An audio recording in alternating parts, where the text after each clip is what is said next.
Why does life eventually die? This is a question we all know, but we don't know. In fact, not just life, the Earth and the entire universe are born to death. This is the basic law of the universe, and no one can change. 500 million years ago, in the distant M742 galaxy, a conscious body asked the captain, "What was the ultimate in the universe?" Hurt.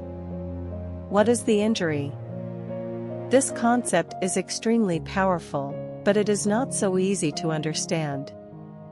In the early 19th century, physicists discovered that the power of the world was energy and successfully found the law of energy conservation, that is, the total energy of energy was constant. But there is a problem that has never been solved, that is, the energy can never be 100% conversion. They tried tens of millions of methods and could not reduce the energy loss to zero.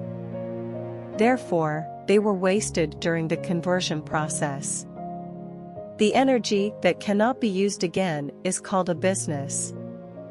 Later, this concept was summarized as the second law of thermodynamics, that is, energy conversion will always produce entropy, which means that there is no permanent motivation in the world.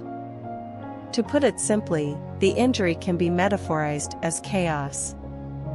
In the second law of thermodynamics, it has been pointed out that all things will eventually tend to maximize the entropy value, that is, if the impact of external forces is not exerted, things will always develop in a more chaotic state.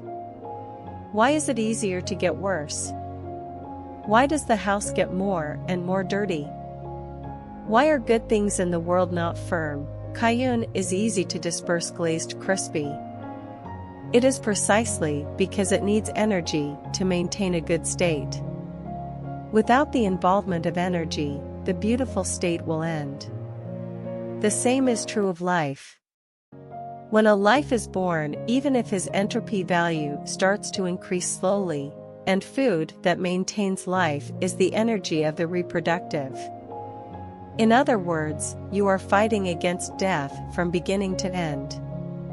You can only minimize the speed of entropy value as much as possible, but you cannot stop it completely. When the appreciation reaches a critical point, life reaches the end point, and what you can control is the speed of speed. The same is true, as well as human civilization. From the first time the human ancestors learned the use of flames to the rapid development of science and technology, from a certain level of perspective, human society will not necessarily become more progressive, more civilized. On the contrary, human beings, like other things in the universe, will eventually become more and more boring and more chaotic. Why? The invention of high tech and the use of new energy is actually only in another way to suppress the accumulation of merchants. We need energy to stabilize the world and develop in an orderly manner, and this requires a price, such as garbage pollution, global warming, species extinction, and so on. Physicists told us that injuries can never be eliminated, and we can only transfer chaos to other fields in order to make parts orderly. From the moment the scientist discovered the injury, it also indicates that life cannot reach eternal life, and everything will become confusing. From the moment the Big Bang of the universe 13.8 billion years ago, the universe was developing towards chaos. As small as life, as large as celestial body, it seems that something is arranged in advance, and the critical point of everything is different. The life of animals in nature is only 2 days, but the classification can live for hundreds of years, rising to the height of celestial bodies, and the life of the sun,